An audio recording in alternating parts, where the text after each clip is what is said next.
Eiffel Tower listeners, this episode today is all about being an American in Paris, or even how not to be an American in Paris. And we have an American woman, Heidi Moore, talking all about this. This applies for expats in Paris, tourists who want to come to Paris, and even people who aren't American and just want to be in Paris.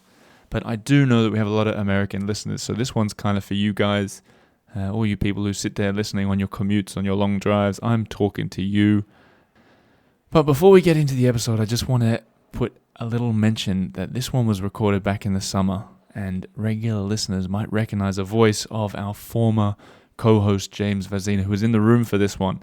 And he was adamant that he wouldn't speak throughout the episode because we were just setting up the studio at the time, and he was very well aware that the corner he was sitting in made it sound like he was in a toilet when he spoke because of the sound and the padding that we put on the walls. So you'll hear him say that he's going to cut himself out of this later, but he's not the editor anymore, and I'm going to leave it in because it sounds kind of funny. It's nice to have him back in there for a bit.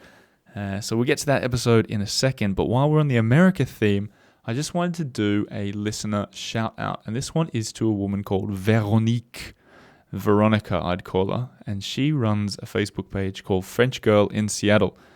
Now, she's been a listener of this show from the beginning. She shares pretty much every episode with sort of like deeper comments than just listen to this. And this woman's got an eagle eye on France. Anything written about France in English, sometimes French, she'll share on this community. French Girl in Seattle. I recommend you follow it if you want a bit of France in your Facebook feed. And she's got a blog too. Check it out. Do yourself a favor. And to you, Veronique, thank you very much for your support. And sorry for my pronunciation. Anyway, here comes Heidi Moore. Enjoy the episode, guys. Don't forget to hang around at the end for Monsieur Corey Frye giving us a story with an American twist to it too. Eiffel Tower with Oliver G. Welcome to the studio, Heidi. Thank you. It's good to be here. Heidi, a journalist in Paris, but not always in Paris. Only when I'm happiest. Why is that? First, let's talk about your obsession with Paris before we even get into Americans. Mm-hmm. Why? Well, I have to say, it's probably, I would say it was like a Hollywood meet cute. So I had to Hollywood what? Meet cute. Have you heard of those? No. It's like, kind of a false setup in which to get the protagonists to fall in love with each other. So I actually used to spend a lot of time in London. I worked for some English publications, including The Guardian. Right. And I wanted to see the Channel. I wanted to take the Eurostar, and I only wanted to see what it was like to be in the Channel. And the only way I could do that was to come to Paris. So you didn't even want to come to Paris? You wanted to come halfway? Yeah. I had been put off by the mythology of the Paris of like berets and poodles and the Eiffel Tower. And fast forward, and now you realize that that's not what Paris is all about? Not at all. And it makes it all the more lively and wonderful for it. So just to give the listeners a bit of perspective, how many times have you been to Paris, and how often are you here? Well, over the past 5 years, I've been here roughly twice a year, one time, 3 times a year, so about 11 times. So for anyone in the whole world, that's a lot of times to come to Paris. Yes. And we've talked about this before. You really know Paris. You've seen a lot of things, probably even better than I do, which is fine because this is all about me figuring out this city and this country. But let's talk about, I'll set the scene first. We met at, use the word salon. Yes. Do you want to tell us about, I mean, for me personally, you invited me along to this, like a soiree salon thing, which was, I've told other people about it since, full of journalists and photographers and movie directors and stuff like that. Yeah. And it felt like what I imagine it was like in Paris back in the day when all these creative... Is that what you were aiming for with that? Well, first of all, that's an incredible compliment. I'm so glad I put all those tiny little foods on tiny little toothpicks.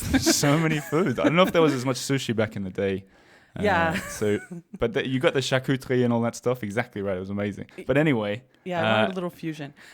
So one of the things I love about Paris, and the thing that really made me love the streets of it, is knowing the backstory behind the city and the history of Paris, which has been this incredible city for thousands of years. It's always been known for thousands of years as a center of fashion, always been known as the liveliest city in France. The Romans loved it. The Huns loved it. They visited ever so briefly through German invasion. The English loved it. Everyone loves Paris except for the kings of France, who found it a hotbed of rebellion and dissatisfaction. I love it. This is like a history lesson. Yeah. Keep teaching me. And so one of the great kind of moments in French history that the king also hated was this time in the 17th century when these great ladies of Paris would hold salons. And they would invite all the great thinkers of their day, the Molières and the Jean de La Fontaines, and they would just gather them in a room, and everyone would be incredibly witty and lively and maybe share a few seditious ideas that the king didn't like so much. We didn't get to any sedition in our salon, but I liked the idea of having that gathering. And of course, there's a much more recent example with Gertrude Stein in 1920s Paris. Gathering a whole bunch of Americans. So I wanted to bring together a whole bunch of English speakers and see if we could start a cabal. And right. Well, let's call them how make they that were. tradition live Americans. on. They were Americans, weren't they? They were Americans. Americans. Mostly Americans, which was interesting. But that brings us to the topic for today. Yeah. We got talking around the table about how tourists behave in Paris and how Americans behave. And we talked about actually how to behave as an American. And you said, well, I could tell you how not to behave as an American in Paris. So lay it on me. Oh my God, I have so many rules. Where that to would be begin? so helpful to my countrymen. Yeah, so And my if you're an American listening to this, and I know that there are a lot of Americans that listen to this show, here comes the guide from an American herself, Heidi Moore. Give me a hit of what not to do when you're in Paris. Okay, well, first, don't walk by any French person that you plan to engage with, like in a shop or in a restaurant, or even if you're standing a little too close in the metro, Right. and forget to say bonjour. This is like the code word. People have written books about this, the code word, bonjour. And is this something that Americans maybe don't do or are too afraid to try? Or Yeah, I think, my theory on it, because of course in France you need a theory on everything. You can't just behave the way you want. Sure. Yeah, you need philosophy. Yeah. So my theory on it is that in America, we take democracy for granted. And so we don't really greet each other. But in France, they had to fight for it. They beheaded their king for it. Yeah, And right. so the idea of treating every person as a citoyen, right, like as equal and worthy of your distinction is very important. And that's why you have to say to everybody, bonjour. It says, I see you there. You are human. Yeah. I'm going to engage with you. Whereas in America, we're like, I already see you. We don't need to talk about Interesting, right? I remember when my mum came and visited, and she's an English woman, and she was nervous about speaking French, and she didn't like to say any French words. And people were all very polite here, but I think maybe that could have, situations could have opened a bit more for her if she had said it. Yeah. And, the way there's actually an amazing saying, and I can't remember who it's by, one of the great English authors who talked about. I'll know. Go on, try. Yeah.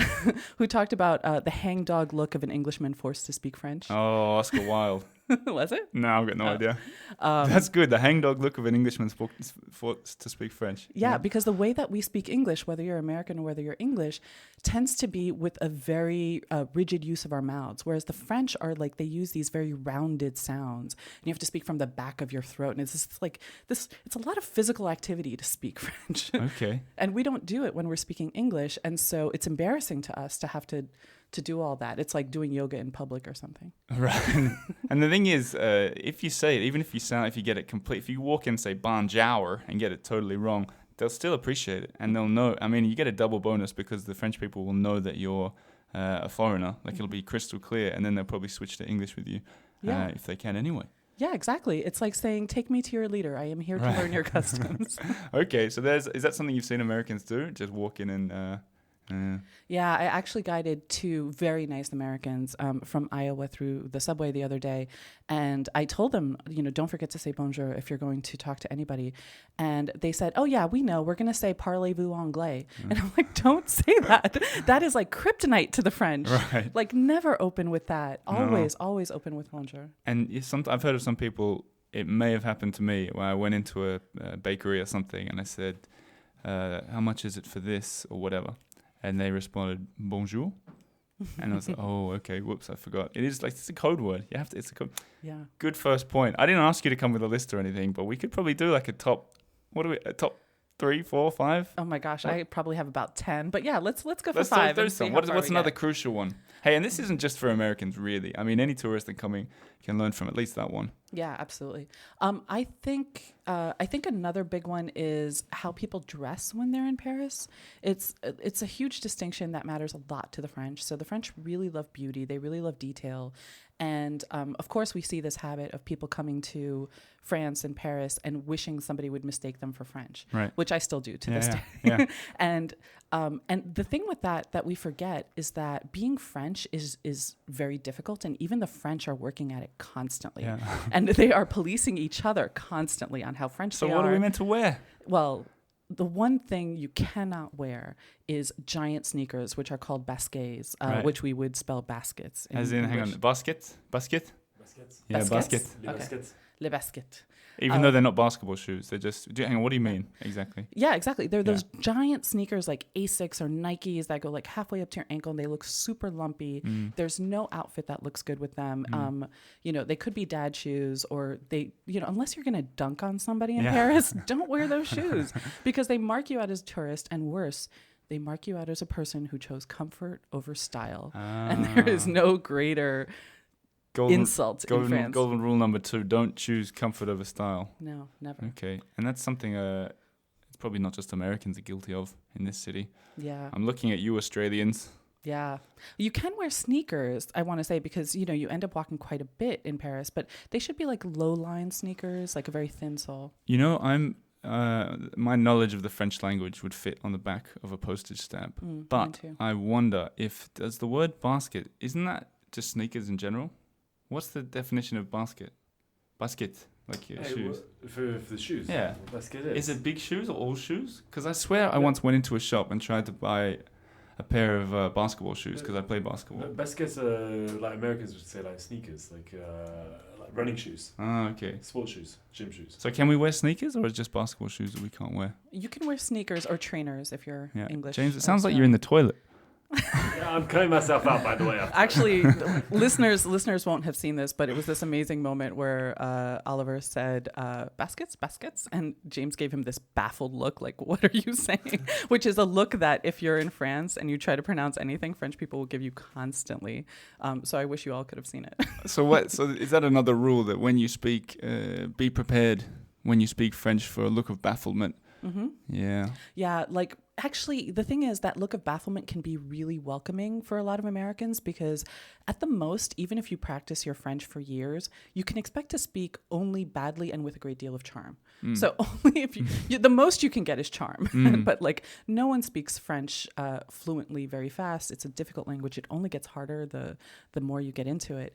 And so what you want to do is just kind of speak it just enough, get to bonjour, and then maybe je voudrais, which is I would like, a formal form of I would like, until they come in and bail you out and start speaking English to you. Although the problem is when you live here, sometimes, and you're learning French, so this is something that's happened to me before. I try and speak French with someone, and I can get by for a while, and then maybe they'll go, this guy's English, and they'll switch to English, but I don't want them to, because I want to keep practicing my French, you see. Wow, that's so noble. Well, noble of whom? Noble of you. What, that I want to... Oh, yeah, but I'm Yeah. living here, so I have to. See, you get to go back to America, but I'm going to have to come up with the same problem again tomorrow. So my secret, and this is one for all you guys, and if you do it, I want you to let me know.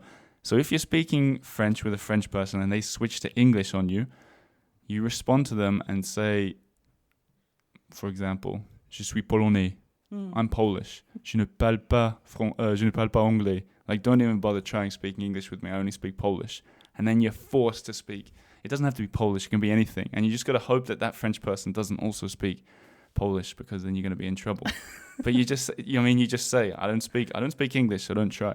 That's a wonderful trick. Yeah, well, it could backfire, but I mean, it's otherwise like a lot of people would just prefer to speak English with you, especially in Paris. They speak better and better and better English nowadays. They really do. And, they're always saying that their English is terrible while they're holding like these fluent conversations that would impress Shakespeare. Yeah. Yeah. But Yeah, the thing is they just need an excuse. And if you fumble in the correct way, you give them the excuse for them to speak their English, which is very valuable for them. Gotcha. Okay, what else have we got?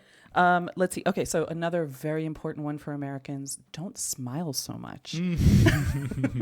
So Americans come to France. As Americans start everything from a point of view of total friendliness, a total state of yes.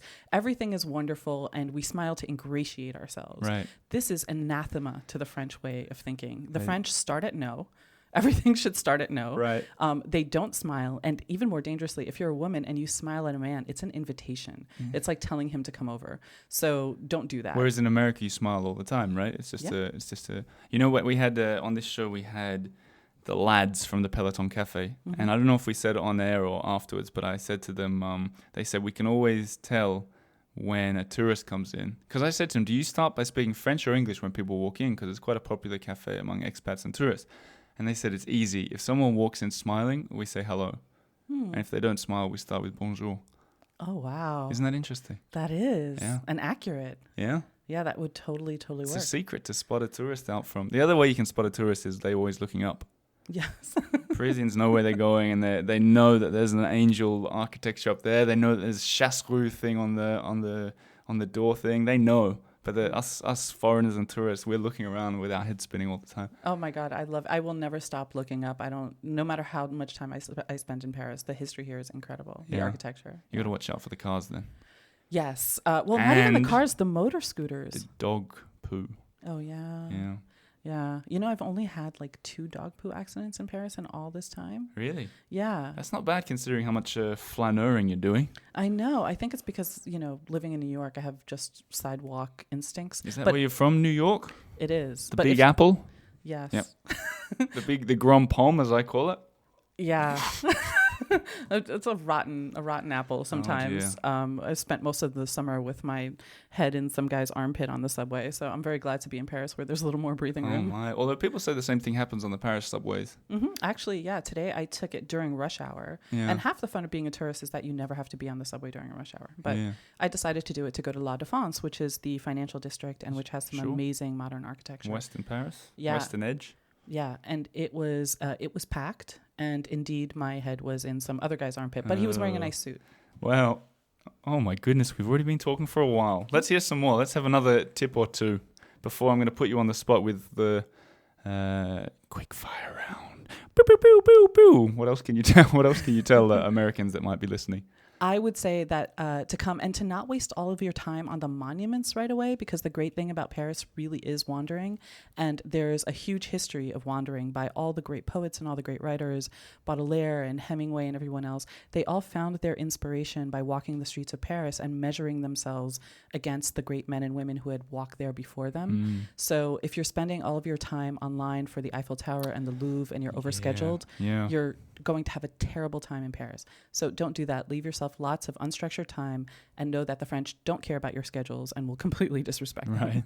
But that's a really good point. I mean, a lot of people come here for the first time. I think I did as well. The first time I came here, they go line up. They spend all the time queuing. If you're going to be standing up, go for a walk. Yeah. I know people that lived here for years and haven't been up the Eiffel Tower, but they've seen everything else, you know? Yeah, exactly. There's another good way to see Paris without even having to do that, which is to take one of the bateaux mouches, which are these boats that go along the Seine, and you see all the monuments, and it's on a boat.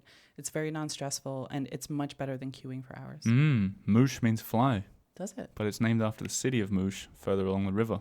Oh my God, that's amazing. Fact of the day. And I think, as I understand, tell me if I'm wrong, listeners, but the Vedette de Paris, which is one of the bateaux mouches, free on your birthday. Really? Yep. Oh my goodness. That's what I read on the Paris tourism site. I've never I've actually been on my birthday, but I paid for it because I didn't know about it until afterwards. Yeah. Sigh. Sigh. Anyway, we need one more tip and then we're going to quick fire round. How to not be American in Paris. I would say the main thing is to definitely watch your manners at all times. And so, the French have a huge focus on good manners because, again, it's a way of saying to somebody else, I acknowledge you and I acknowledge your humanity. And so it doesn't really matter how fluent you are in French as long as you're very polite to the people around you and you say bonjour and merci. And when you leave a shop, you also have to acknowledge that you're leaving. And so you say au revoir, or you could say bonne journée or bonne soirée, which means good morning or good day or have a good night. And if you just master those 5 phrases and the rest of the time you just don't do anything crazy or rude and you're, really polite and charming to everybody, you'll do really, really well in Paris. You got it. Yeah. I wholeheartedly agree with everything you say as an Australian who lives in Paris, but I think you're exactly right. So any Americans that listen to this now, they'll be on their way. I know. Totally fine. Yeah, and then they can come to a future salon. Yeah, get in touch. Come to a salon. Okay, Yeah. that means that we're doing our quickfire round because our time's run out. Okay. If you've not listened to the show before, I'm going to put her on the spot. 5 questions. I don't even know what the questions are yet. You don't even know what you're going to answer yet. Let's do it. Boo, boo, boo, boo, boo, boo, boo. That's sound effects I might put in later. I'm a little intimidated. It's Okay. like Star Wars. Are you ready? Yes, I am. What is the best street to walk down in the city of Paris? Ooh, I would say if you're new to Paris, I would say the Rue de Rivoli. Rue de Rivoli, down the first, yeah. Yeah, and Why? it goes all the way from the first, so it starts at the Tuileries Gardens, and it goes all the way to the former site of the Bastille, and you see all the beautiful gardens and the museums. You're close to the Palais Royal, which is another beautiful garden, and then it takes you into the Marais, which is my favorite part of Paris.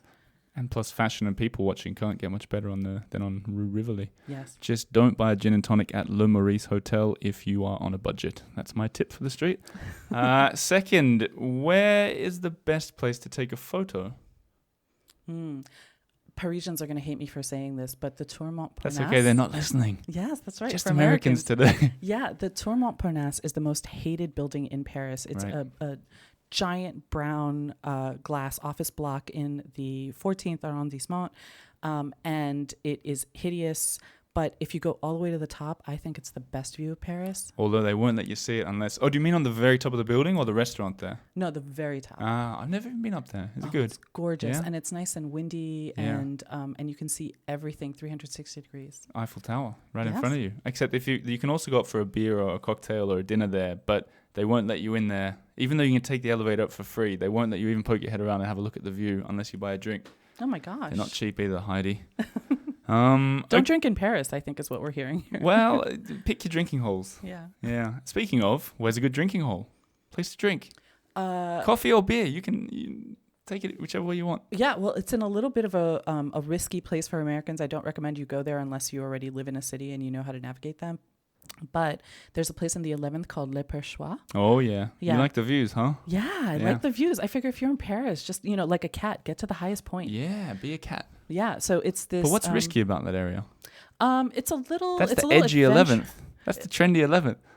Well, not everyone's built for edge. Right, that's right? true. Can you imagine some nice down-home Yeah. Americans trying to get to Le Perchoir? It Some could be a people little have as rough. much edge as a bubble, I always say. Yeah. Yeah. Exactly. So if you're a bubble person, don't go there. Okay. If you're a bubble person, then you should go to Angelina, which is on the Rue de Rivoli, and it's this amazing Belle Epoque tea salon. They're famous for their hot chocolate, but you could also just get a drink with a friend there and enjoy the mirrors and the gilding and the great service as well. Okay. And that counts as two. The Okay. two recommendations. So we're going to finish on this one. Best way to spend your last hour and a half in Paris. Ooh, that's a tough one. Okay, I would say go to the 5th arrondissement, maybe it's the 6th, and walk in the 6 blocks around the Place de Furstenberg. So it's this little square in Paris that is irrationally famous in painting. So there have been so many paintings of this tiny little square, and all it is a tree and a streetlight. Really? I've In never the even heard of this place. Really? What's it called? Place de Furstenberg? Okay. Oh my God, it's amazing. It's right near the Saint But I Germain. I never cross the river. Oh yeah, that's right. You have Yeah. a anti-left bank bias. Yeah, well, not on purpose. It's just a little too far away. Yeah. Well, But, okay. it's also heavy with tourism. But if you're a tourist and you know about Café de Flore and Café de Dumago and the Saint-Germain-des-Prés church, it's literally just 3 blocks from there. Maybe I've walked through it without... Is there a guy that sells crepes on the corner and plays music and... No, the great thing about it is that there's like nothing around there. Really? There's the Delacroix Museum is there. Okay. I love getting people who don't even live in Paris to come on and tell me secrets. That's what I like in this show. Yeah. But well done, you nailed it. Thank you. I think we're out of time, but thanks for your tips. Thanks for coming in. It was a pleasure. Thanks Thanks you for having listening to the show too, I should say. Me. Oh my God, I'm such a fan. I love thanks, it. thanks Heidi. And well, subscribe if you like the show. And we'll put all these tips that Heidi's given us, all the tips for how to be an American in Paris, and the recommendations of the places, all on the website, the Eiffel Tower. You guys know where it is. And enjoy the rest of your time in Paris. Thank you. Okay, everyone, time for a story from Corey. It's a Corey story. Hello, Corey. How you doing? Are you getting used to that jingle yet? I love the jingle. Yeah. That really gets me jazzed up. Yeah, I can see you it jazzed inspires up. me, yeah. What have you got for us today in terms of a story? Yes, well, I know you always like me to draw a little link between my story and your guest. Every and time. You were talking to an American, and I was thinking, well, what stories do I have about interesting Americans in Paris? And Don't tell me I the got it. connection is just that you're an American and it's one of your stories. Oh, no. Okay. I wouldn't let you down like Okay, that. let's go. No, I think you're going to like this one. You tell me if you've heard about this yet. People look at the Eiffel Tower and they say, oh, it's so beautiful. I love this monument. Guilty. I do the same thing. Exactly. And there are people who love the Eiffel Tower. However, there's one lady, an American girl, who loves the Eiffel Tower. Oh, no. Yeah, let me tell you. All right. Let me tell you what I mean. Okay. There is a lady called Erica, an American living currently in Berlin, and she was visiting Paris several years ago, and she was at Trocadero Square. You ever go to Trocadero and look at the That's the you get off the metro station, you look across the big courtyard, bam, Eiffel Tower. beautiful Yep. picture postcard Yep. view? Well, at the top of the hour at night, the Eiffel Tower does this little sparkly show. Oh, I love it. Yeah. So What's the deal with that? the deal is that they installed 20,000 light bulbs for the Y2K for the year 2000 as a temporary installation, and everybody loved it so much they kept the lights. You know what? I don't think Paris does anything temporarily. It's always long vision here. Yeah, well, I think we referenced earlier, the Eiffel Tower was meant to be temporary. That's and right. It was, I remember that. That was the week when you gave us 2 stories for the price of 1. Yeah, I'll never do that again. That's too Yeah, much. no, It's I know, I too know. much material. Well, you'll run out as well. No, man, I'm not going to give it to you for free. You started this tangent, Corey. Yes. So where are we? Okay, this American girl is at Trocadero, and I know a lot of folks have been there in that spot. The tower's twinkling. She goes up to take a picture, and then the lights unexpectedly turn off ahead of schedule. And she pleads and she yells out to the tower, please turn back on for me, turn back on for me. And then it does by some sort of technical glitch. So she believes at that moment that the tower is speaking to her, Right? that she is falling in love with the tower and the tower is falling in love with her. Wow. So she comes back to Paris. This is no joke. She comes with 12 of her friends dressed in a wedding gown. She goes up to the upper platforms of the tower. She marries herself to the Eiffel Tower. Oh, Erica. So there were wedding vows and flowers and a kiss. Did the Eiffel Tower write its own vows? I don't know. No. I think she had a little poem that she read, and then the Eiffel Tower was strangely quiet during the ceremony. But rather than use an exchange of wedding rings, Erica decided to get a permanent 8-inch tattoo on her chest of the Eiffel Tower. Boom, right there on her chest. Wow. She paid $500 to get her name changed on her passport, and now her passport literally says Erica La Tour Eiffel. Wow. So I must say that it's not a monogamous relationship, actually. She has recently been in love with the Golden Gate Bridge. Hang on, she's married. Yeah, well, she's that kind of girl. So she had a relationship with the Golden Gate Bridge. She has fallen in love with an airplane, with a martial arts sword. That's a lot of tattoos. I don't know if she got tattoos for each one.